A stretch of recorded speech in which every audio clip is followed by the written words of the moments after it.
Hey guys, it's Wednesday, July 24th. Today on the podcast, Josie Bellini joins me as a guest to discuss crypto art from her perspective and what she's doing in the space. Josie is one of the most popular and up-and-coming crypto artists in the game right now. We really go over her artwork and dive into their meanings and complexities. Don't forget to subscribe and leave a review on Apple Podcasts or Stitcher if you haven't already. Enjoy.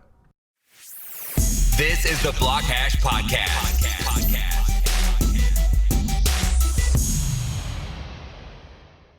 Okay, cool. So how are you doing? Good. How are you? Awesome. How's Chicago? It is great. Finally getting warm, so I can't complain. Nice. How warm does it get there in the summer? It can get pretty hot, sometimes a little bit uncomfortably hot, but right now it's in the nice range, so it's good. So I was just at Bitcoin 2019 in San Francisco. It was actually a little bit colder than I thought, but I had never been to San Francisco, and everyone said that was pretty typical. So, well, the Bay Area is at sea level, so you get that sea breeze a little bit. Yeah. How was the conference? It was great. It was their first year putting on something Bitcoin focused. They had done one other thing before that, but I thought they did an excellent job. The conference was still small enough where it was intimate and you could talk to whoever you wanted to talk to, but a good size and really quality people were there. So it's great. They launched their 2020 conference dates, so I'll probably end up going to that as well. Yeah, that's sweet. Were you displaying your artwork there? I was. Or were you just visiting? No, Oh, okay. I had they reached out to me, actually, Crypto Graffiti, which is so much easier to say, but his real name is Cryptograffiti, which I need to say. He kind of organized all of the artists there, which was really great. So I think there were 10 different crypto artists there, and the entire lobby of the main stage was filled with crypto art. So it was a very cool experience, not like anything I had seen at other conferences because that's normally not a huge focus. But it was really interesting to see and meet some of the people that we, banter and follow each other on Twitter, actually meet them in real life. Yeah, that's always fun, especially when you're on Discord or Twitter or Instagram and you're talking to some of these people in the crypto space like day in and day out, like religiously, and then you finally meet them. It's like super exciting. Like getting to talk to Ben Nolan was pretty cool for the first time, like going back and forth with him forever. And then there's a number of other people as well that I've met in person. Speaking of Ben, I actually I met up with a couple CV people or Crypto Voxels people in San Francisco, which was really awesome because now that, we've talked so much on Discord, and now that I've got to put a face to name, it just makes it that much more personal. So it was very cool meeting them. Who did you meet? So this time I met Steady, Spidey Monkey, and then one other guy, which I don't know if he goes by his real name on Discord. I forget, so I'm not going to say it just in case. And then in the past, I've also, who originally got me into Crypto Voxels, I met Jin in New York at NFT NYC. So I've met those few people, which are pretty awesome people in CV. So I'm glad I've got the chance to meet them in person. Yeah, that's awesome. I talk to them all the time. So yeah, I bet you had a blast talking to them about CV a little bit. Oh yeah, we went out for drinks and played games, so it was really cool. Very cool. So how did you get involved in all this and blockchain and art and whatnot? I had heard about Bitcoin in college, but then in 2014, there was actually a speaker that came to our school, and I was studying finance, so my professor told us, hey, go to this talk and write a page on it and get extra credit. And the talk ended up being about Bitcoin. And that kind of, it pulled me in right away. The speaker, I wish I could remember who it was. He was amazing. And he started his talk, which I will never forget. I went to a really small school, like less than 2,000 kids, but we had a ton of international students. And he started his talk saying, who owns Bitcoin in the room? And there were 4 people that raised their hands. And every single person, those 4 people were all international students from China. So that, and he wasn't surprised at all. He seemed like that's totally what he expected. And then I was totally drawn in for the rest of the talk. Like, what is this? So he did an excellent job. I wrote a write-up on Bitcoin. Me and my friend, we went to the library and we tried to buy Bitcoin. It was, I think, $300 at the time. And it just was too difficult. We were like, no, whatever, and kind of, forgot about it after that. But that's when I first started learning about it. And then not until a couple years later, I was working after school in finance and private wealth management. One of my colleagues told me about Ethereum, and I made a small investment in Ethereum. And from there, basically, my investments were growing, and I was really interested, wondering what is going on. So I just started learning everything I could about crypto and blockchain, and decided I wanted to work in that field. So I ended up going to Northwestern to take a full stack dev class, and I decided I was going to build websites for crypto companies, and that was going to be my in. So I started doing that, definitely leaned more towards the design side. And I still actually do some work for some really amazing companies. The main one is Bloxroute Labs here in Chicago, which is a ton of Northwestern and Cornell PhDs that have created a scaling solution for blockchains. But I started doing that, and then I was doing art on the side, just personal art that I was interested in, posted it on Reddit, one of my very first crypto art piece, and it blew up. And everyone was asking, hey, I want a print of this. Like, how can I get this? And I was like, no, I have no idea how. Like, this is my artwork. I just wanted to share. And after that, I just decided there's a market for it. The most powerful thing that humanity has is storytelling, and there's a story that they're like to tell in this situation. So I just continued with that and started my company. Did you ever think that that's how you would start your career? No, definitely not. I've always been interested in art, and it's been a passion of mine, but I've always kept it as a hobby because I went to school for finance, not because it's interesting, but not because it was my passion. So once I figured out that I could have a career in art, that changed everything for me. I realized that I could make a living that way, and from then on, I just haven't stopped. Yeah, crypto definitely opens up all kinds of new avenues, especially for artists and whatnot. And it's kind of funny how that works in life, especially like when you're coming out of college and or you're working on a certain track, or you have a certain major, maybe finance, or in my case, in neuro, and then you end up doing something completely different, or something that isn't necessarily related to whatever you thought you would do. It's cool hearing stories like that, and yours is definitely very interesting. Yeah, no, I agree. And like you said, it opens so many doors, which is so true. And not only does it open doors, but you can create your own door, which is kind of cool. I mean, there was two crypto artists I knew of when I started, and that was Crypto Graffiti and then Coin Artist, who at that point had already moved on to blockchain gaming. But you can really open your own door and create your own path right now in this space, which is just so unique and really awesome. Absolutely. And you mentioned how important telling stories are. What are some of the stories behind your artwork? Yeah. And storytelling, it's so important to me. And some people get a little bit confused when I say that. But it is one of the most powerful forces that humanity has. Storytelling, starts religion, politics, it starts everything. You can tell one person had to climb a mountain and they can climb it with you, but if you get the story to 10,000 people, they can move it. Like, it just has crazy power.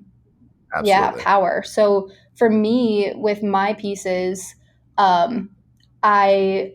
I feel like I'm in the right place, right time to tell the story of crypto and the change that it's having on our society.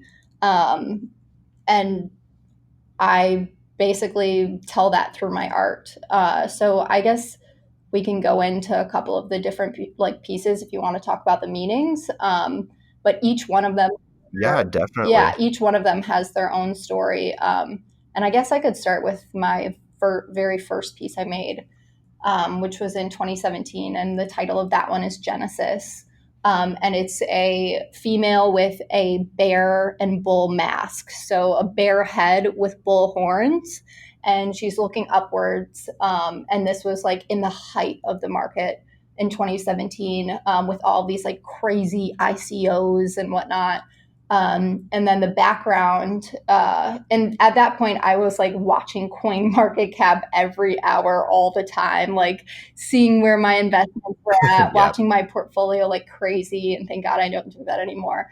But I mean, I was hooked. It was addictive, you know? So I made Genesis. Oh yeah, like I would never get any sleep, especially like in 2017. No, because you're just, I mean, the whole market was just going crazy.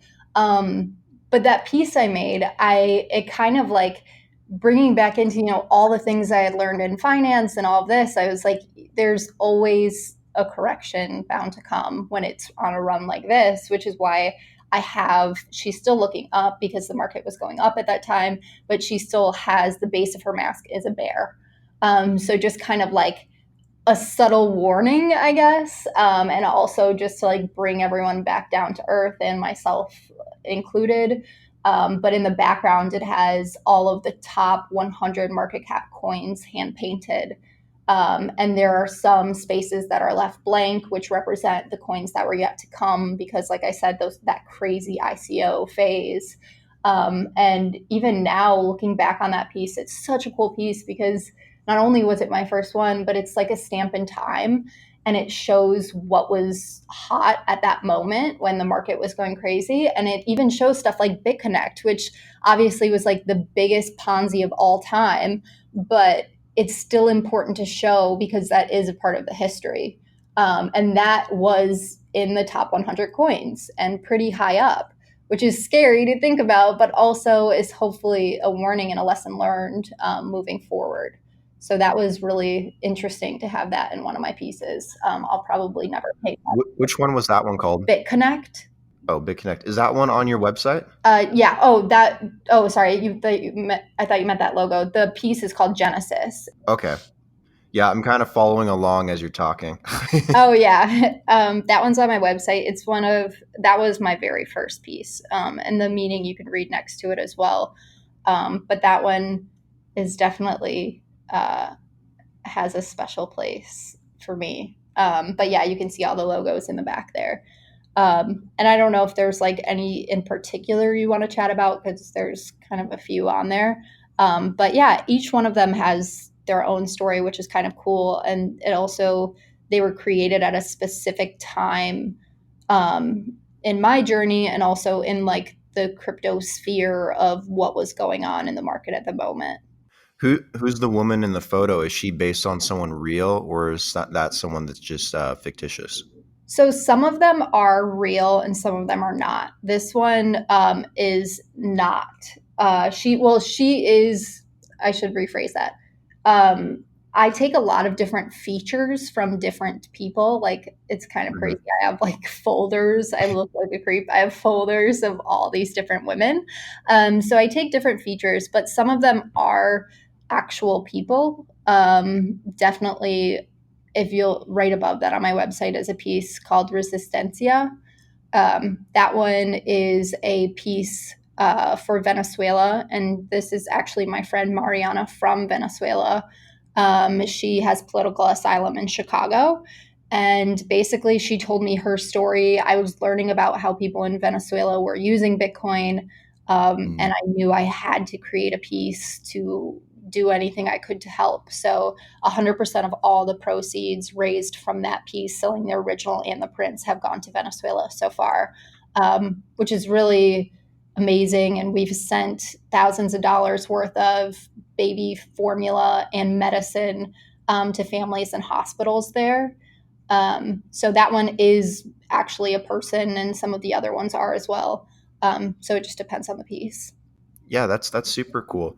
I bet her story was really interesting too, because I've talked to so many different people that have been able and have been fortunate to get out of Venezuela, to get their families away, and a lot of them still have extended family and friends that live there, and they talk about how they'll be sending Bitcoin or Litecoin or Dash back and forth to help try and support their family and their friends that are still stuck there. And there's some really interesting stories. I bet hers was fascinating. Oh, yeah. And I mean, even just hearing her stories about when she was younger and growing up in Venezuela and how it was a really beautiful, wealthy country. It hasn't just been, like this forever. It was, rated one of, I forget what the index is called, but really high living, like standards and everything like that.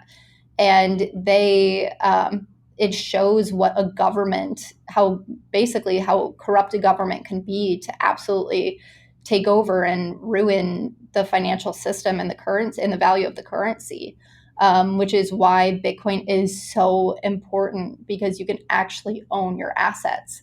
But with this piece in particular, when she shared her story with me, and even a little small snippet, she told me that her neighbor and friend, 22 years old, I believe, had a very bad shellfish allergy, and she was accidentally served shellfish at a restaurant, rushed to the hospital because she had a terrible reaction, and they didn't have the medication to give to her for a shellfish allergy, and she ended up passing.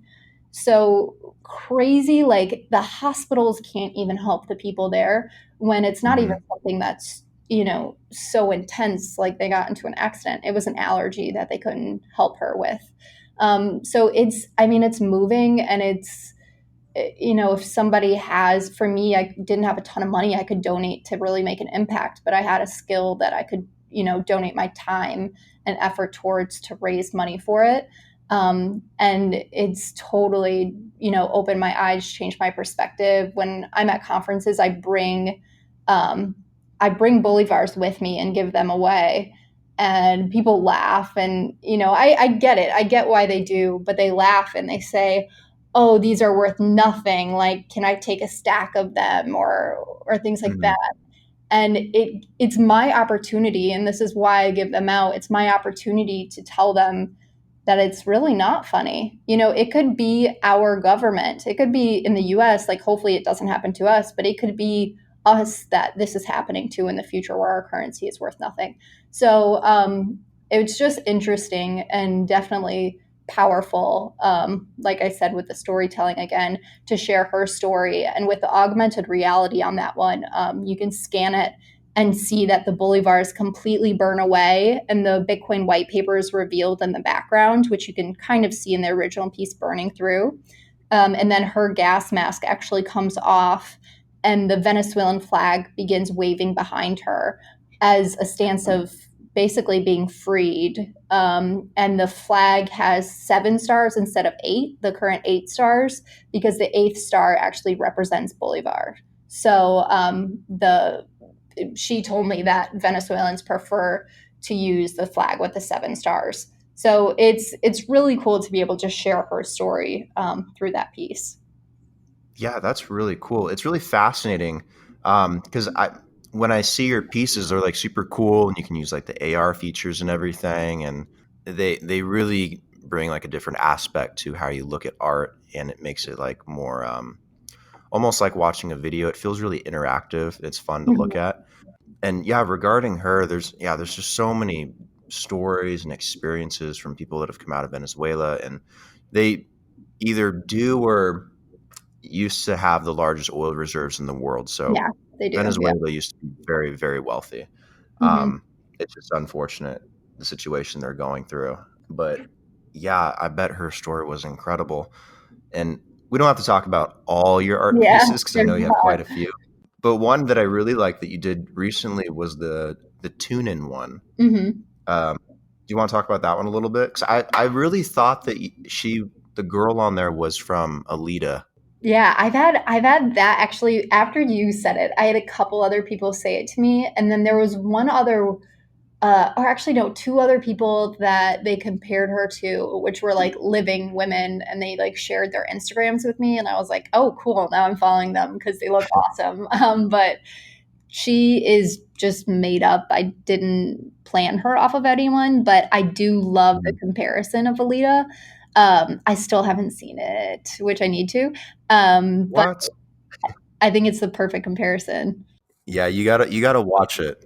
Yeah, I know, I do. But yeah, I mean, when I created her, I just wanted this like kind of like real looking at some points, but then, the hair just totally like this stark, like really, really light purple, just to like show that it's also like this integrating with some bizarre um, character aspects. And then obviously her suit, which is kind of like robotic looking, but still like almost, I don't know the word, like special forces, like some bizarre thing, Hmm. but with the TVs behind her. So this one is, I was really excited when I was making this one because it was kind of just my story into and my interest into NFTs, which started honestly relatively recently. I went to NFT NYC in February, and it totally changed my entire business. Changed my perspective on NFTs. I had known about them and kind of blew them off a little bit, thinking, why would someone ever want to hold a digital piece of art in their wallet and never be able to truly show it off? Like, what's the point of it, basically? And I totally Hmm. wrote it off. And then I went to NFT NYC, and my opinion 100% changed. I realized that I thought VR was just for gaming, and I've never been a gamer. I always thought it was interesting. VR was interesting, but just never really dove into it. And then I met Jin, who was a big time user of crypto voxels. And he showed me a bit of what crypto voxels, but then also what he was doing. And he does these crazy like 3D scans of like different alleyways. And there's, he puts like sculptures and graffiti and like this fully like immersive thing in VR. And he was showing me through his iPad, and I was just like, what is this? This is so crazy. And I knew he like saw my eyes completely light up. And I was like, I need a VR art gallery. And he was like, yeah, you do. And I had not realized that, everyone was saying I need a VR art gallery. Not everyone, but, there were already those types of things in crypto Hmm. voxels. So I was totally excited about it. And I realized that NFT art specifically, obviously gaming is a little bit different, but now there is a place, crypto voxels, and I'm sure more to come, to show off these things, because it really is a way to be social and to have that gallery in your house, in your store, in your whatever, of all of these art pieces that you can say that you own, and you show them off in that way. I mean, that is the new social media. That is the new Hmm. conversation starter. Like that is wealth in the virtual worlds. So that, my opinion totally changed once I figured out that you could actually show these sorts of things off. And I've been friends with the founder of Neon District and Plasma Bears.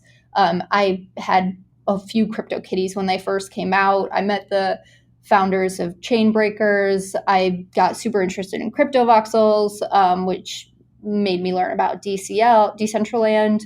And then obviously CryptoPunks is just kind of like a really cool, long-standing collectible that has been around for a while. And then autoglyphs are their relatively new project that is completely generated when the transactions went through. It's I guess I don't know how to explain that for someone who doesn't know. But basically, when someone uh, went to buy an autoglyph, the code of the transaction created its own art piece through circles, squares, and lines. So there was only 512 released, and they're super rare, and they're like the first completely generated by blockchain code art.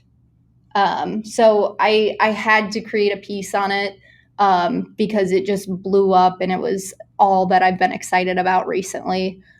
So that was kind of my piece, and they're in TV screens, which is so dated, but kind of like a cool look in my opinion. And the title of the piece is "Tune In." So turn on your screens and tune in to what's going on around you, and really see how this like world of NFTs is totally going to change everything in gaming, in virtual property, in all of those aspects. So that piece was really exciting and fun to make. And I was super thankful because that piece sold out before I even officially launched it, which was kind of also another hint and clue that everyone else was really excited about this as well.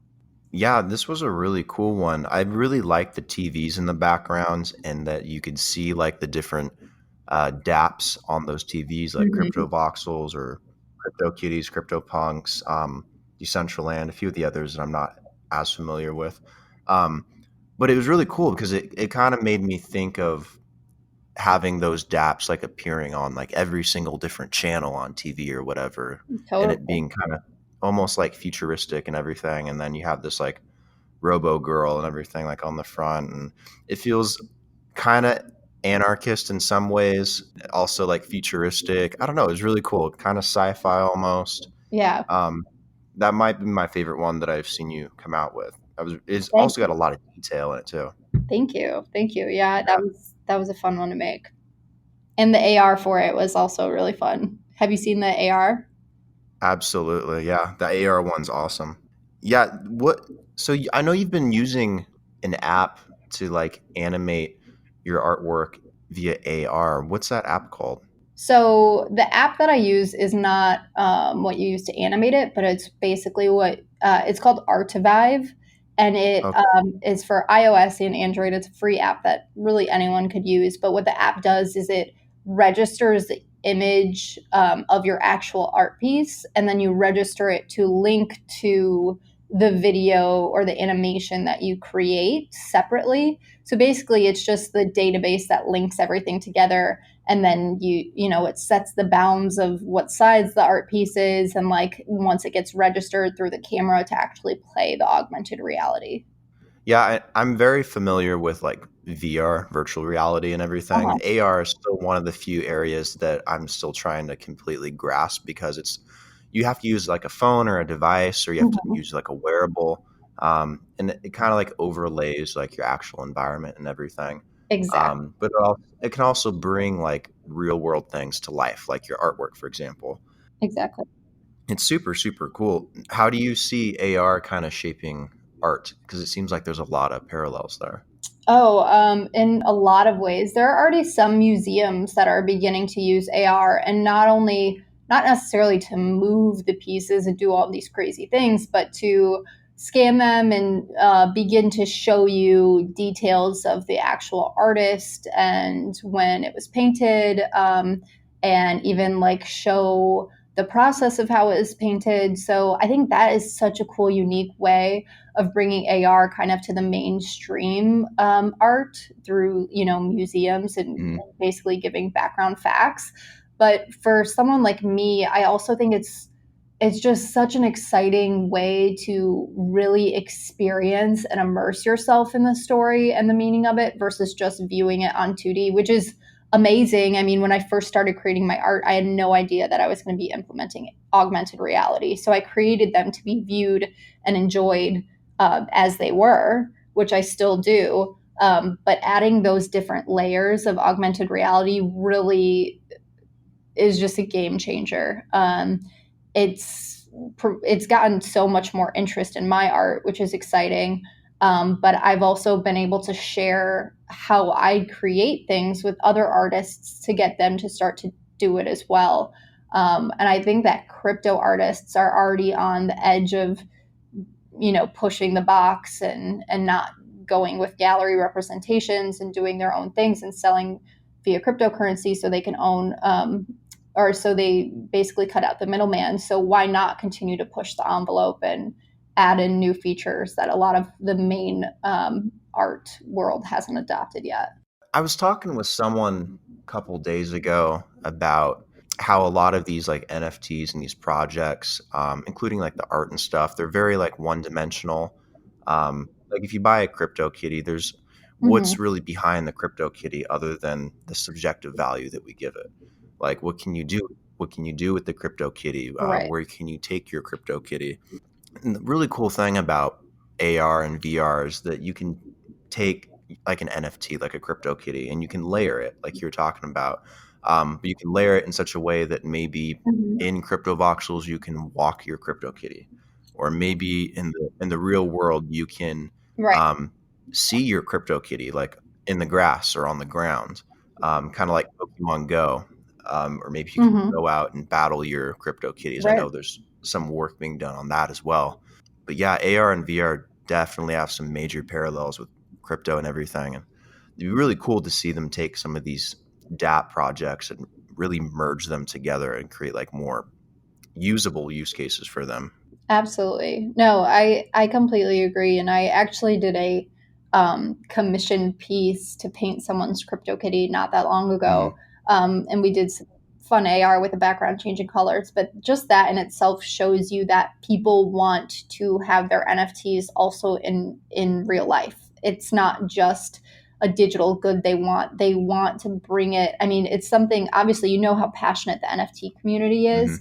Mhm. So to translate that and have that as something that you can own in real life as well, your family probably would think you're Oh crazy, yeah. getting a kitty painted. But but I mean the value that you hold in that, especially if it is something that either has sentimental value or actual real, monetary value, is really exciting and people want it, which is also really awesome. Which is why VR and AR has been such a huge pivot point for me. And I can tell you a little bit about where I see everything going and some of the fun stuff I'm working on. But the or the VR aspect, obviously, you can do pretty much anything in VR.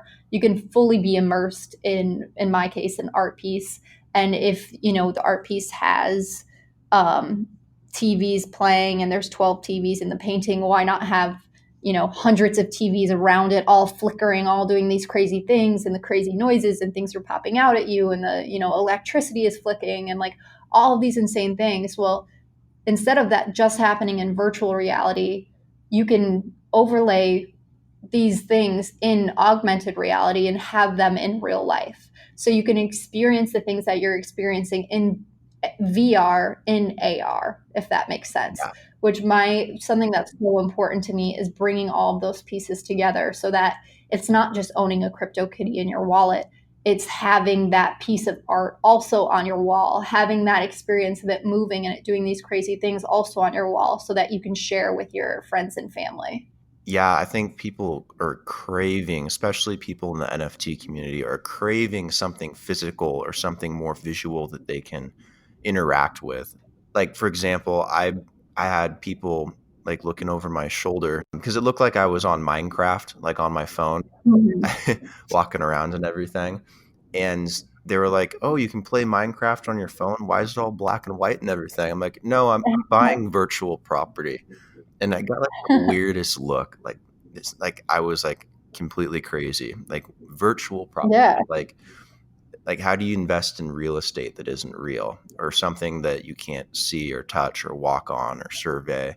And the same thing with like crypto kitties and crypto punks and like all this other stuff. And then just trying to explain it to people, it's can be a little bit of a headache sometimes, but yeah, it'd be really cool to have like some way to make it more physical or make it more visual in the real world or interactable. Mhm.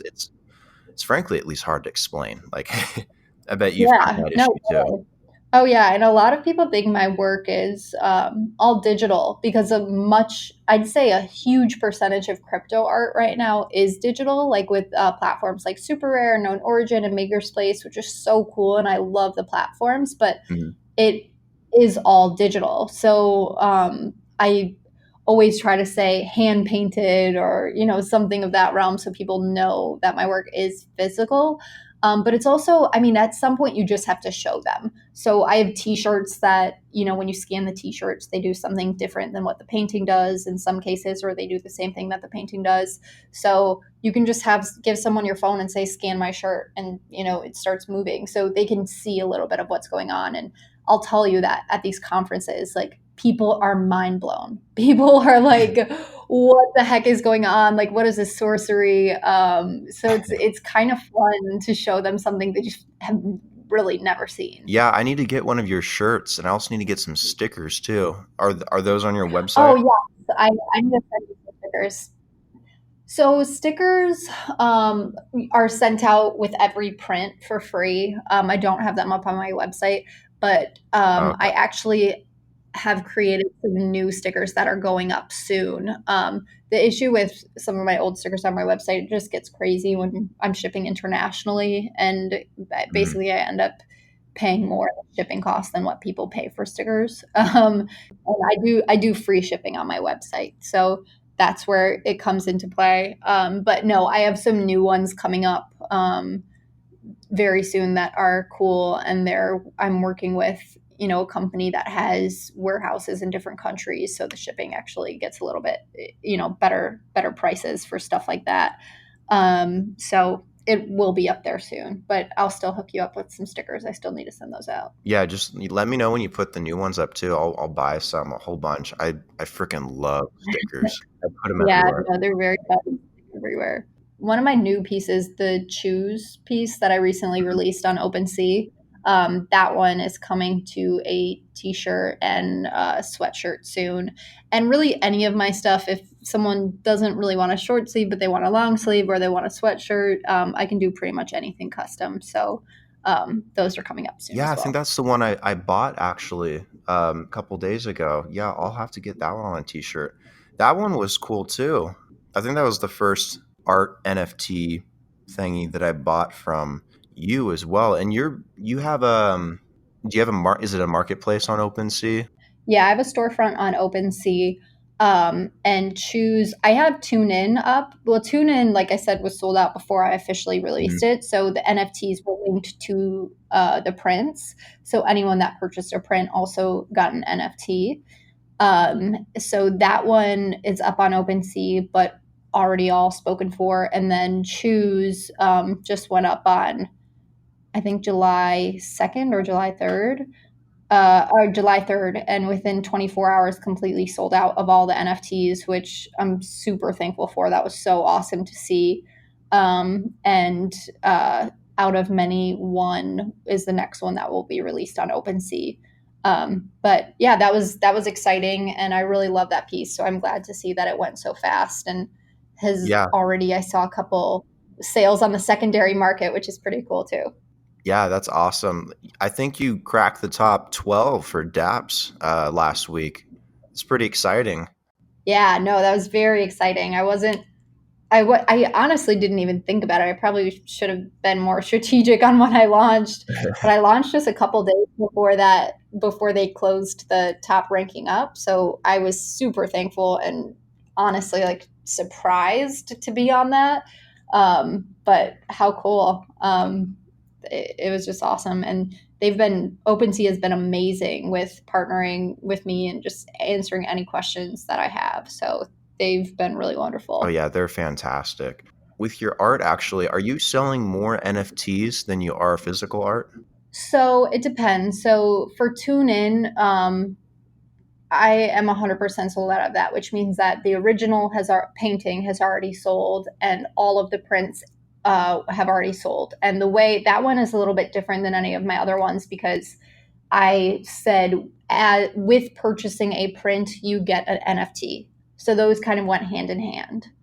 Um, and there was 20 prints and 21 NFTs. And the way that works, and the reason why there's 21 is because number 0 will always go to the holder of the original painting.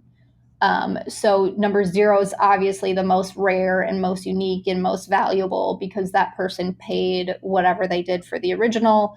And then number 1 and number 2, I always keep as artist edition. Number 1 is an artist edition, and number 2, to I have a special project that I'm working on that's really unique. But if I wanted to auction it or sell it or do something like that. So number 3 NFT is like initially the most rare item you can have that's publicly released besides the original. It's the lowest number that you can have. So number 3 is, I guess, pretty valuable. And then they go all the way up to number 20. So Choose, yes, I still have some prints of that actually, but all of the NFTs are gone because those were sold separately from each other. Okay, gotcha. How are you actually creating your NFTs? I know I've been using Additional, which is pretty helpful as well. Do you have like your own method for creating your NFTs, or what do you do? Yeah, Additional is awesome, by the way. I really like the group there, and I did a little raffle with them not too long ago, Mhm. which was cool to see how their platform works. But no, I am doing mine through minting them through OpenSea, Mhm. and then there is some code basically that allows me to update my pieces with all of the traits. So right now, the piece that you bought, choose, it just has the title and the price of it that you previously bought it at and the meaning. But just like your other NFTs have, like your crypto boxes, it has the property of being in Frankfurt and being 13 meters tall and all of these things. Mhm. My pieces will also have traits, which I do all through basically code through OpenSea. Um, that those aspects will add another layer of um, really exciting stuff to my work. So basically, I'm going to be incentivizing collectors by saying, "Hey, if you have three of these traits in any of your pieces, or some combination of whatever, then you will receive a very limited NFT that only the first 10 collectors that basically submit the criteria will receive." So I'm able to do really cool things like that where I can basically reward my collectors based on what they have in their wallets. Okay, yeah, that's cool. I didn't know you were doing that. That definitely adds a new dynamic to it as well. Oh yeah, and you could do also like, I mean, that's just really scratching the surface. I'm also thinking about things where you can turn two pieces in where they get burned, and then you get a new piece that no one else has. So weird, cool stuff like that that just like continues to keep changing the art and adding to it, um, just little by little. Yeah, that is weird and cool. I like it. Very, very awesome. Are you working on any new art pieces? Yeah, I am. I'm working on new art pieces, and then I'm also working on some larger projects. So, in the way of new art pieces, I have a piece coming up that is another one that's a kind of focused on NFT space, because so many people are like, "Oh, I wish I would have gotten Tune In." And this one is completely different than Tune In. Totally different look and feel and everything. But I do have another one of those coming up. And then I have some other Ethereum artwork coming up as well. So those, I'm not exactly sure when they'll launch, but those Mhm. are in the works. But then I'm also working on some other larger projects that I'm really excited about. I'm working on my own VR gallery, and not just in crypto voxels, but something like super immersive, where basically my plan is to have a physical art gallery showing. So basically, rent a huge space with all white walls and have literally no art hanging on the walls. But when someone comes in and they look at this space and they're like, okay, I thought I was coming to a gallery showing. Where's the art? And then they will put on a VR headset, or view through their phone. I'm still working those things out. And then they will completely be immersed in my VR gallery, which will have not just artwork hanging on the walls, but will also have like a fully immersive scene. So if something, for example, has one of my art pieces has more of like a jungle vibe or like jungle theme, there will be Mhm. foliage and vines and birds flying and animals coming out the walls. So very like full experience artwork, that really there's nothing in front of you, but it's all happening in VR. And then they can obviously take a print home that when they scan it with the AR will do the same thing that they saw in VR. So I'm super excited about that. That is not coming out for a while because I'm 3D modeling everything that comes with Mhm. it, and I'm self-taught in all the things that I do. So that's going to be really exciting. And then I'm also working on another big project that I've been working on for a while. That's totally insane, and probably only an insane collector will buy it. But I don't want to give it all away, but it's basically a blank piece of artwork that will also blow your mind at the same time. So Got it. that's as far as I'll go with that one, but it's definitely going to be bizarre, but really fun. So it's blank, but it's not really blank. Got it. Right. Yes, exactly. Yeah, that sounds intense. Like, I can't imagine just walking into like a completely blank room with like white walls, or just a plain colored wall and not seeing any actual artwork, and then throwing on like a headset, and all of a sudden just whoosh, you're in a completely different environment. Yeah. No, I'm really excited about that one, especially like I said, the art. I feel like combining VR and AR into art right now is still so new, and to bring that to a physical space, and not just, like I said, I'm so about having, like, all of the worlds kind of colliding, to have that somewhere physically and have people really experience that. Like, I think it'll definitely change their perspective on things. Yeah, that sounds like something I'm definitely going to have to come check out. I assume it'll be Chicago based. Yeah. Yeah, it will be, but I also am trying to figure out how to, probably the day after, not the exact same time it launches in person, to kind of keep it special. Probably the day after, I'll have some sort of online version of it, so people can still experience it if they're not able to make it out to Chicago. Yeah, totally. That'd be really cool as well. So, how do you see crypto changing art or affecting art or evolving art, whatever that may mean to you? I've asked a few people that are also involved in crypto art as well, the same Mhm. question, but the answer is almost always different. It's really interesting. Everyone's opinion on it, but from your opinion, from your perspective, how do you think crypto will change the way we look at art?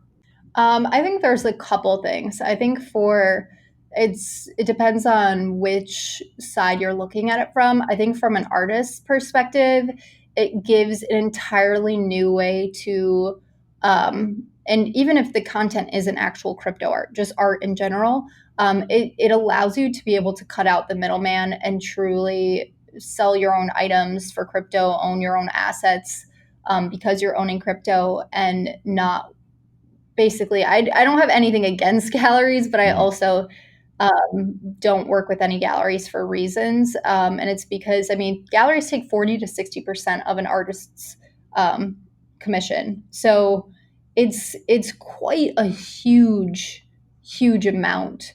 And it's it was shocking when I found that out. So I think crypto allows for artists to really be able to earn their own money in that way, and have things transparent of really who is getting what cut.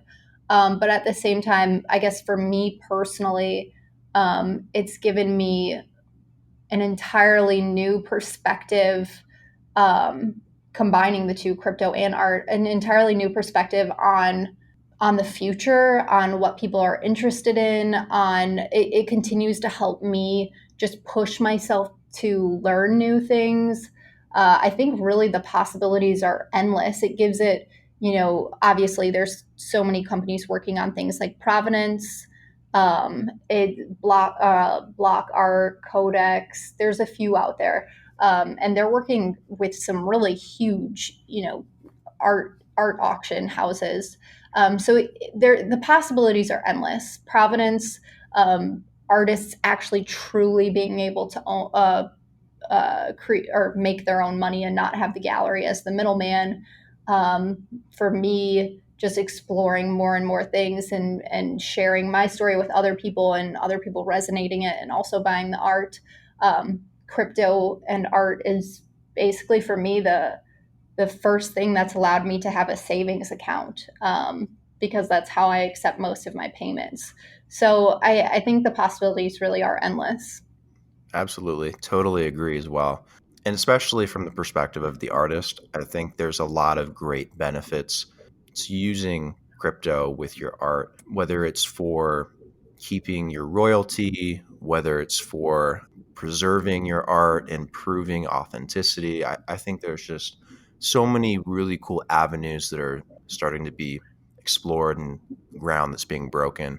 Love hearing different perspectives on that as well. Yeah, and I think the companies that are working in the space are doing an excellent job, and I would even challenge them to push it further, but just to break historically what is the norm. And I mean, there are places like I believe Super Rare does it as well. Yeah, Super Rare. I'm sure plenty of others. OpenSea. When your art gets sold, anything, any of your NFTs get sold on the secondary market, you can set it to reap some of the benefit basically of the secondary sale. So I just had someone resell one of my pieces today, and I get a small payout for that. As the value of that art continues to increase and continues to sell for more and more, it's tracked with the same contract on the Ethereum blockchain. So you get to continue to get rewarded for that. So it's important what the companies are also adding into their platforms as well. Absolutely. Are there any important updates or dates or anything in the world of Josie that the listeners should be aware of that you have going on? I am initially going to release everything on my newsletter before I Gotcha. release it publicly on Twitter and different forms like that. So, newsletter is definitely the best way to stay up to date. But that's about it. You can follow me on Twitter, add yourself to my newsletter, and you can basically figure out everything that I'm doing from those two things. How do they add to the newsletter on your website? Yep, josie.io is my website, and you can just scroll to the bottom and type in your email. I think it has a name field, but you don't have to fill out the name field. You can just type in your email and submit. And then my Twitter username is at Josie Bellini. Awesome. Josie, thank you for coming on and everything. I know you're very busy and you've had a lot going on, and I know that a lot of people will appreciate listening to it and hear about the stories behind your artwork and everything that you're working on, you're doing. And again, yeah, thank you. Appreciate it. Thank you. No, thanks for having me. This is awesome. I appreciate you going around and chatting with people and having these conversations. It's awesome to listen to. Yeah, thanks for coming on, and I will talk to you soon. Okay, thanks, Em. Bye.